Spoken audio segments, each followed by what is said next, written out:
வணக்கம் நேயர்களே, நான் உங்கள் பஞ்சபட்சி மாரியப்பன். நம்ம சித்தர் வரிசையில் இன்றைக்கி நம்ம பார்க்க போகிற சித்தர் நயினார் மருதமலை யோகி. இவரும் குமரி மாவட்டத்தை சேர்ந்தவர் தான். பெரும்பாலும் சித்தர்கள் அதிகமாக வாழ்ந்தது கேட்டிங்கன்னா குமரி மாவட்டத்தில் தான் அதிகமாக இருந்திருக்காங்க. தமிழகத்தில் தென்கோடியில் தான் அதிகமான சித்தர்கள் வாழ்ந்துருக்குறாங்க. அது நமக்கு தெரியாமல் மறைமுகமாக இருக்குது. ஆனால் நிறைய பேர் வாழ்ந்தது குமரி மாவட்டம் தான். நாகர்கோவில் அந்த வட்டாரங்கள், கன்னியாகுமரி அந்த சரௌண்டிங்கெலாம் நிறைய பேர் வாழ்ந்துருக்குறாங்க. நமக்கு தெரியாட்டாலும் அந்த தன்னை உணர்ந்தவர்களுக்கு நிறையா அந்த சித்திரவுடைய காட்சிகள் நிறையா பார்த்துக்கிட்டு தான் இருக்கிறாங்க. இப்போ திருவண்ணாமலை எடுத்தாலும் நிறைய சித்திரங்கள் இருக்கிறான்னு சொல்கிறாங்க. யாரும் தெரியாது, அங்கே தன்னை உணர்ந்தவர்கள் பார்க்கத்தான் செய்கிறாங்க இன்றைக்கி. ஆனால் நம்ம போய் பார்க்க நமக்கு தெரியல அப்படிங்கிற மாதிரி நம்ம இருக்கிறோம். ஆனால் சித்திரங்கள் நிறையா இந்த பூலோகத்தில் நிறையா பேர் அவங்க வாசம் பண்ணிக்கிட்டு தான் இருக்கிறாங்க. அதே மாதிரி இவர் நாயனார், இவர் வண்டிமலை யோகின்னு சொல்கிறாங்க. இவர் சொந்த ஊர் மேலே பூதேரி தான் இவர் சொந்த ஊர். அங்கே சித்து விளையாட்டுலாம் நிறையா செஞ்சுருக்கிறார், நிறையா இது பண்ணியிருக்கிறாரு. குறிப்பிட்ட இடத்துல வாழ்ந்துருக்கிறார். அந்த ஊர் மக்கள் இவர் ரொம்ப இது பண்ணியிருக்காங்க. நல்ல ஒரு தெய்வமாக இவர் வணங்கியிருக்காங்க. அப்படியே வாழ்ந்து வந்திருக்கிறதுனால ஊர் மக்கள் இவர் தெய்வமாக வணங்கியிருக்காங்க. சித்தரை விட தெய்வமாக வணங்கியிருக்காங்க. அந்த அளவுக்கு அவர் அருள்வாகியிருக்கார், நல்லா இருந்திருக்காங்க.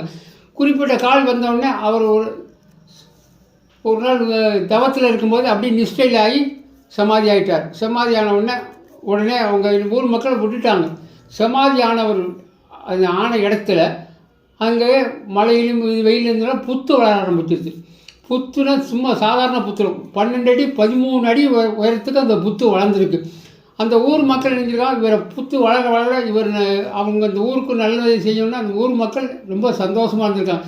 அந்த ஊரையே மறந்துட்டு அந்த பகுதியை மொத்தத்திலே ஊர் மக்கள் புத்தேரி அப்படிங்கிற ஒரு பேரை பட்ட பெயரை சூட்டிட்டாங்க. அந்த அளவுக்கு அந்த புத்து வளர்ந்துருக்கு. அதுக்கப்புறம் ஊர் மக்கள் தன்னை வேண்டி, சரி நமக்கு நல்லா அருள் பாவிக்கிறாரு, இவரை இது பண்ணணும்னு சொல்லி அங்கே அதில் கோயில் மாதிரி கட்டி அந்த புத்து மழையில் நனையாமல் இருக்கிறதுக்காக இது பண்ணியிருக்காங்க. இருந்தாலும் அந்த இடத்துல இப்போ ஊருக்குள்ளே இருக்குது, மையத்தில் இருக்குது அந்த சமாதி. அந்த புத்து இப்போ இருக்குது. அதனால் ஊர் மக்களுக்கு நல்லா இது பண்ணியிருக்காங்க. இந்த மேலே புதியில் நாகர்கோவிலேருந்து 3 கிலோமீட்டருக்கு பக்கத்தில் இந்த மேலே புதியில் இங்கே ஊருக்கு மையத்தில் இவருடைய சமாதி இருக்குது. முடிந்தால் உங்களுக்கு அப்படி ஒரு கொடுப்பனை இருந்தால் ஒரு கால் அந்த அடியேறி சமாதியை போய் அவருடைய இதை நீங்கள் கண்டு கழிக்கலாம். இதை மாதிரி நிறைய சித்தர்கள் இருக்கிறாங்க. ஆனால் நம்ம யாரும் தெரியாமல் அவங்க நமக்கு கண்ணுக்கு தெரியவங்க யாரோ அவங்க தான் சித்தர். அகஸ்தியர், திருமலர் இவங்க தான் சித்தர். அப்படின்னு சித்தத்தில் 18 கிடையாது, 18க்கு மேலேயும் நமக்கு தெரிஞ்சு 20ங்கிறாங்க, 25ங்கிறாங்க, சில பேர் 40ங்கிறாங்க. என்னையை பொறுத்தவரைக்கும் 200க்கு மேலேயே இருக்குது. அவ்வளோதான் நான் சொல்ல முடியும்.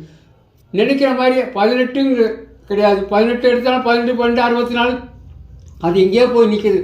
ஆனால் யாரும் உண்மை கிடையாது. யார் உணர்கிறாங்களோ அவங்கெல்லாம் சித்தர். இன்றைக்கும் இந்த கலியுகத்திலையும் பல சித்தராக வாழ்கிறாங்க. இல்லறத்தில் இருக்கிறவங்களும் சித்தராக வாழ்கிறாங்க. ஆனால் தன்னை யாருன்னு வெளியே காண்பிக்க கொள்ளாமல் அவங்களுக்குள்ளே உணர்ந்ததை அவங்களே வச்சுக்கிறாங்க. அதான் ஏன்னா அதை வெளிப்படையாக சொல்லும் போது இவங்க என்ன நினைக்கிறாங்கன்னா, இந்த ஆளுக்கு நான் பைத்தியம் பிடிச்சி போச்சு, இந்த ஆளுக்கு இப்படி பேசுகிறாரு அப்படிங்கிற மாதிரி இருக்குது. ஆனால் தன்னை உணர்ந்தான் பைத்தியம் பித்து பிடித்தவன் தான். தன்னை உணர்ந்துட்டாலே பித்து பிடிச்சிடும்.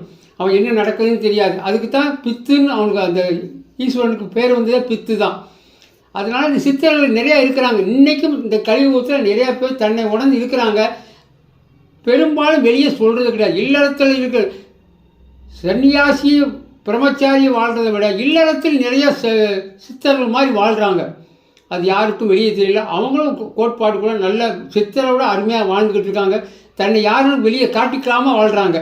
இப்போ எங்களை மாதிரி உணர்ந்தவங்களுக்கு தெரியும் போது இவங்க சித்தர் அப்படிங்கிற உணரும் போது அவங்க கேட்டோன்னா, ஆமசாமி நாங்கள் சித்தர் தான் அப்படின்னு சொல்கிறாங்க. இதெல்லாம் தன்னை உணர்ந்துருக்கோம் அப்படின்னு சொல்கிறாங்க. ஆனால் அது வெளியே காமிக்க மாட்டேங்கிறாங்க. நமக்கு என்ன இப்போ நம்ம மக்கள் என்ன நினைப்பாங்கன்னா, இந்த ஆள் நம்ம பைத்தியமாக இருக்கான், நம்ம பைத்தியமா அப்படின்னு ஒரு முத்திரையை குத்தி விட்டுறாங்க. அதனால இது தேவையில்லாத வேலை, நம்ம ஏன் சொல்லணும் அவங்ககிட்ட, நம்ம உணர்ந்தது நம்மளோட இருக்கட்டும் அப்படிங்கிறது தான் இருக்காங்க. ஆன்மீகத்தில் உள்ளே போக போக இந்த வாழ்க்கையில் நம்ம எவ்வளோ இருக்கோ அவ்வளோக்கும் இல்லை, நம்மளுடைய சக்தியை பற்றி நம்ம தெரியாமலே வாழ்ந்துக்கிட்டு இருக்கோம். இதெல்லாம் பெரிய வேஸ்ட். நமக்கு என்ன 3 தடவை சோறு கிடைக்குதா, படுத்து தூங்குறோமா, அதான் நிம்மதி, பிறந்தோம் அழிஞ்சோம் அப்படிங்கிறது தான் நம்ம வாழ்க்கை. ஆனால் நம்ம ஏன் பிறந்தோங்கிற ஒரு வாழ்க்கையை நம்ம இன்னும் உணராமல் வாழ்ந்துக்கிட்டு இருக்கிறதுனால தான் நம்ம இன்னும் அந்த நிலைமையில இருக்கிறோம். நீங்கள் ஏன் நம்ம பிறந்தோங்கிற ஒரு நினைப்பை ஒரு மனச்சாட்சியாக உள்ளே உறுத்த ஆரம்பிச்சிங்கனால, அதான் கடவுள் தன்னை உள்ளே வளர்ந்து கடவுள்னு உள்ளே நீ சிந்திக்க ஆரம்பித்து கேள்வி கேட்க ஆரம்பித்தாலே உன்னுடைய வாழ்க்கை மாற்றம் உன்னால் உணர முடியும். ஆகையினால சித்தர்கள் நிறையா இருக்கிறாங்க. இந்த சேனல் பிடிச்சிருந்தா சப்ஸ்கிரைப் பண்ணுங்கள், 4 பேர் ஷேர் பண்ணுங்க. இது 4 பேருக்கு அறிமுகமாகட்டும், சித்தர்கள் இன்னும் வாழ்கிறாங்க அப்படிங்கிற மாதிரிலாம் இருக்கட்டும். ஆகையினால நீங்கள் ஆதரவு கொடுக்க இன்னும் நிறையா உங்களுக்கு இது சொல்லலாம். நான் உணர்ந்ததையும், நான் படித்ததும், நான் பார்த்தது, நான் அனுபவித்தது, என்னுடைய அனுபவங்கள் இதெல்லாம் உங்கள்கிட்ட நான் பகிரணும்னு நிறைய ஆவலாக இருக்கிறேன். நீங்கள் ஆதரவு எவ்வளோ கொடுக்கல அதுக்கு அடுத்தது உங்களுடைய இதை நான் அடுத்த இதில் உங்களுக்கு சந்திக்கிறேன். ஓம் நம சிவாய.